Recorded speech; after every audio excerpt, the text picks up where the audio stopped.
Okay, let's talk about personal growth. That journey, right? It can really feel like you're out at sea sometimes, navigating unexpected waves, shifting currents. What if you had an anchor? Something solid to keep you steady through all of that. Well, today, that's exactly what we're diving into.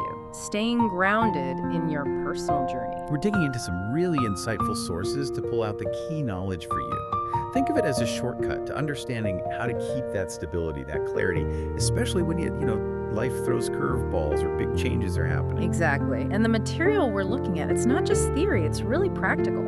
Like a genuine guide filled with insights, strategies that work, tools you can actually use day to day for growth and self-discovery. Right. So our mission here, for you listening, is to really extract those golden nuggets of knowledge. We want to help you stay connected, stay focused, no matter the twists and turns on your path, give you that kind of deep clarity so you can thrive. Okay, so let's start unpacking this word, grounded. It sounds, well, deep, but what does it actually mean, practically speaking? What does being grounded feel like? Yeah, it's a good question. And what's interesting is how our sources define it. It really comes down to being present and connected to your authentic self. So that means figuring out your core values, understanding your strengths, and this is key tuning into your emotions without, judging them. Okay, so knowing yourself on that deeper level. Precisely. And when you have that grounding, you make decisions that actually align with who you are deep down. Yeah. And that alignment, it gives you this incredible stability and clarity, which, is so vital when you're going through big changes or things feel uncertain. I can definitely see how that clarity would be so valuable. It's not just staying calm, it's like making choices from your internal compass. So, okay, if grounding is the goal, where do we start? What's the first step on the roadmap our sources give us? Well, the first big strategy they highlight is embrace mindfulness. The idea being practicing it helps you stay right here in the present moment. Yes, and it's fascinating how the material explains the techniques. Mindfulness isn't just about, being calm. It's more like training your brain. Training it to create this tiny pause, a micro pause between something happening and how you react. Ah, okay. Giving you a moment to choose. Exactly. That pause gives you control, even when things are stressful. By focusing on your breath or what you can sense around you, you pull your awareness away from worrying about the past or future. You plant yourself firmly in the now, and that's the feeling of being anchored, being grounded. That makes a lot of sense. So if being present is the foundation, how do we make sense of the journey while we're on it? The sources seem to point towards another powerful practice, reflect regularly, and journaling comes up as a key method for this. Oh, absolutely. Journaling is, well, it can be transformative. When you actually set aside time to write about what you're experiencing, your thoughts, your feelings, you're not just recording it. You're actively processing the journey. It lets you see your growth over time, track it, and maybe most importantly, it helps clarify your goals, your aspirations, makes them feel more real, more aligned with who you're becoming. It's like mapping your inner world. Mapping your inner world, I like that. Okay, next up, the insights push us to cultivate self-awareness. Understanding the why behind our emotions. Does the material give specifics on how to really dig into that? It does, yeah. This strategy goes beyond just noticing you feel, say, annoyed. It's about understanding the whole chain reaction. Our sources mention something like a thought-feeling-action loop. You identify the feeling, sure, but then you trace it back. What thought triggered it? And then forward, what was your immediate reaction? So analyzing the pattern. Right. Yeah. Doing that kind of check-in regularly. How am I feeling and why am I feeling this way? It builds that clear internal map we talked about. And that deep self-awareness, it becomes a powerful guide for your choices, helping you stay true to your values, keeping you grounded. Okay, then we have set intentions. This feels like a really positive way to start the day. But how does it specifically help with being grounded, beyond just, say, motivation? It's super impactful for grounding. The idea is simple. Start your day with a clear intention. Maybe it's focusing on positivity, maybe resilience, maybe self-love. Setting that focus gives your day direction. It anchors your actions to your bigger purpose, your values. It stops you from just, drifting. Keeps you centered. Prevents drifting. I like that. Now, here's one that feels almost intuitive. Connect with nature. But does the source material offer any unique takes on why this is so powerful for grounding? Because honestly, connecting with nature can feel a bit abstract sometimes, especially if you're in a city. That's a really fair point. Our sources actually explore the why.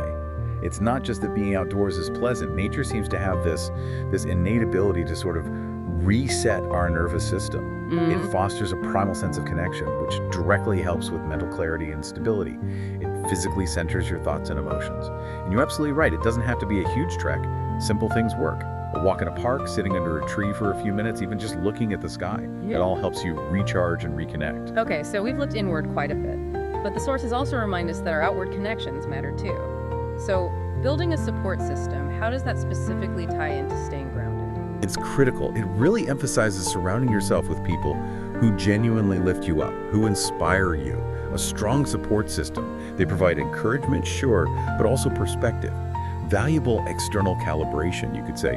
They can offer different viewpoints, validate what you're going through, and that's essential for reinforcing who you are and helping you stay focused, stay clear-eyed on your own path, like having external anchors. External anchors, yeah. Okay, and the final strategy.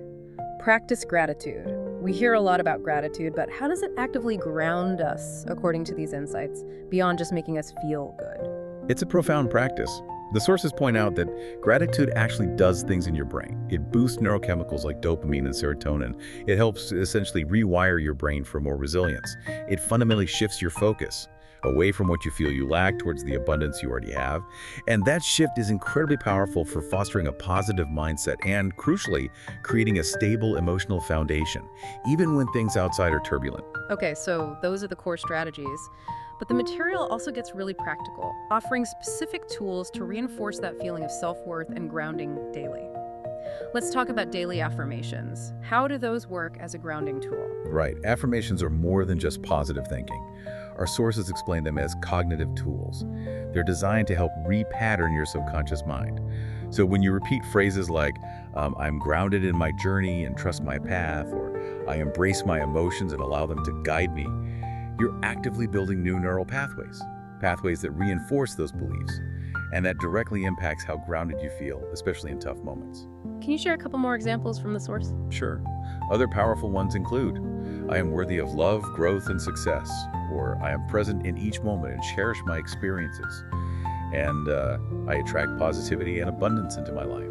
They really target that sense of inner stability and worth. Those are great. And for listeners who really like to dig deep, the sources also provide thought-provoking journal questions, another powerful tool for self-discovery. Yes, and these questions are crafted to really make you think, to help build that internal map.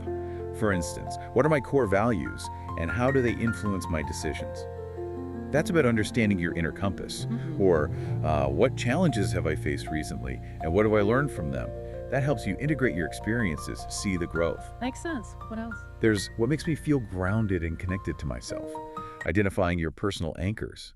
And prompts like, what fears or doubts hold me back and how can I address them? Also a really relevant one, how do I react to change and what strategies can I use to embrace it? And of course, a simple but powerful daily one. What are 3 things I'm grateful for today and why? Those are fantastic starting points, really good catalysts for anyone wanting to dive deeper into their own self-reflection.